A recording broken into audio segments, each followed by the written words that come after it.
The match is tied 1-1, and the home team is valiantly trying to get down the field before time expires to score the winning goal. I can't find Fred. Where is he? Harold with a brilliant header upfield to Freddie. Freddie, where are you? Freddie, where are you? Freddie with a bicycle kick, and he scores! Goal! Goal! The home team wins! Dad, what are you doing? Daddy's working, honey.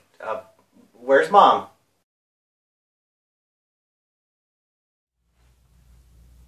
Kickshot is a game for 2 to 6 players, ages 5 and up. It's designed and self-published by Aziz Makhani. Now, there's 3 ways that you can play Kickshot, depending on the age of the players and the complexity level that you're looking for. The level 1, or the junior game, players will be using the 2 dice and this simple chart of results. Starting with the home team, they'll roll 2 dice and advance a number of zones equal to the highest number. And then the defense will try to intercept the ball by rolling doubles.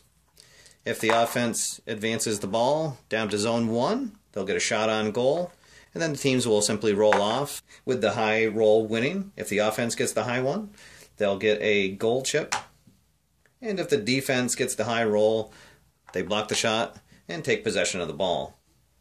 The first half ends when one team scores 5 goals, and then they'll start the second half with the away team starting with the ball, and then the second half ends when one team scores 10 goals.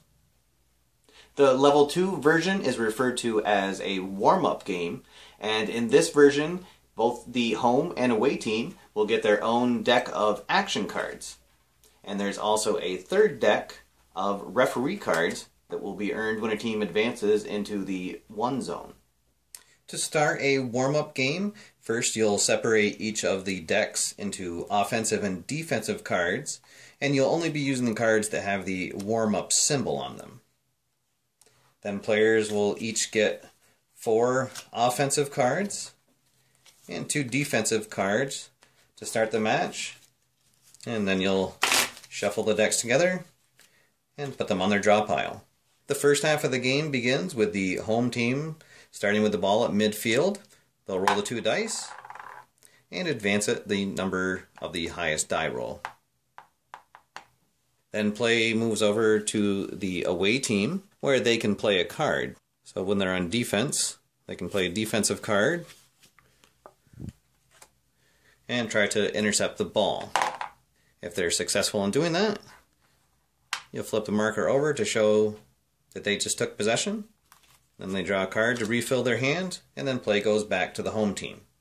A goal is scored when a player puts down the goal shot card, and then the roll of the dice takes them at least to zone 1. Once they reach there, they'll earn a referee card, and then the defensive player will have a chance to block the shot. If they're able to play a matching block, either left or right, they would stop the shot, and if not, the goal would go in, and the player would earn a goal chip. If the shot is blocked, simply flip the ball over to show the new possession.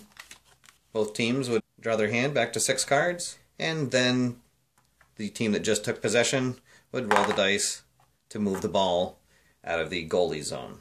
And if the goal was scored, you'd simply move the ball back to midfield, and then the team that was just scored on would now begin possession of the ball, rolling the 2 dice, advancing it down the field, and then play would switch back and forth.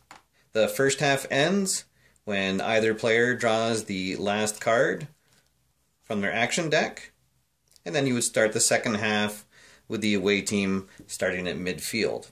Whoever has the most points at the end of the second half is the winner of the game. The referee card that players earn in the warm-up game is the direct free kick, and this card is used just like your other action cards, except that this one can be used on both offense and defense. On offense to advance the ball, and on defense to try to take back possession of the ball. There's only a limited number of referee cards, and once the last one is drawn, there's no more available. The third version of the game, level 3, is referred to as a league game. Now this has the same rules as a warm-up, except that you're going to be using all of the cards. These new cards introduced advanced rules, such as the header or the slide tackle, that allow you to both take possession of the ball and advance it on the same play. In the league game, you can also score off of other cards besides the shot card. So if you play a header or a pass, and the die roll advances you to the zone 1, then both of the teams would roll off, and the high roll would win. So if offense wins the roll, they'd get a chip, and if the defense wins the roll, they'd block the shot, you'd flip it over for possession. There are also advanced referee cards that will add in things like throw-ins, penalty kicks, or corner kicks that give you more opportunities to both score and take possession of the ball. The other addition in the league game is the wild cards. There's a wild card in the ref deck and in both of the away and home team action decks. And these cards simply allow you to use them as any other card from their respective deck. Okay, so let's run through a couple samples of play, and we'll just use the warm-up rules. Both players have their cards already. Home team is at midfield and they're ready to start. So we roll to advance. They move 4. And now the away team does not have any card that they can play to intercept the ball. So they're going to discard a card and draw. And now it's the home team's ball. So they're going to pass. Try to get the ball a little closer. So they'll move it 3. Draw a card. And now the away team, they still don't have an intercept card, so they're going to discard again to draw. And now the home team, they're in zone 5, so they're going to try to take a shot. They're going to play the goal shot on the left side, and that moves them down to zone 1, so they earn a referee card. And now the away team, we'll see if they have a block left. And they don't, so the goal goes in, the home team earns a goal chip, and then we move the ball back to midfield, flip it over to show that the away team now has possession. Okay, so there's a look at Kickshot, the fast action soccer board game. Now, as you can see, this isn't something that you're going to pick up if you're looking to replay last year's MLS season or your favorite World Cup. But what this does do is it introduces children to the basics of a soccer match, as well as some of the terminology associated with it. Now, while there are 3 levels of play, I feel that the warm-up, or the level 2, is really the sweet spot. In the junior level 1 game, it is just a very basic dice rolling game that doesn't have any of the terminology of soccer with it, and you're just simply trying to avoid rolling doubles.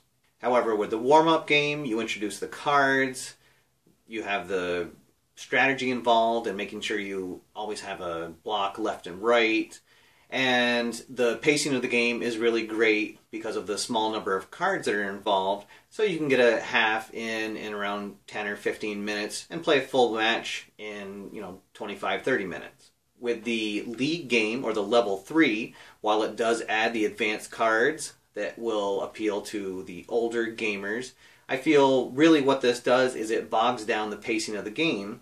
Since you have almost twice as many cards, it makes the match twice as long because that's how the match is timed out. And what ends up happening is you have really low scoring games. It's very hard to score in the advanced version, which does simulate how a soccer match actually plays out. However, I feel that it detracts from the fun of the game. But with the warm-up level, you have a nice light card game. The kids are going to enjoy looking at the animals on the cards, and they'll get to learn some of the basic terms associated with the game. So if that is something that you're looking for, then head on over to the Kickshot website and check out the game for yourself. Alright guys, that's all for now. Thank you for watching. My name's Steve, and I'll see you next time after further review.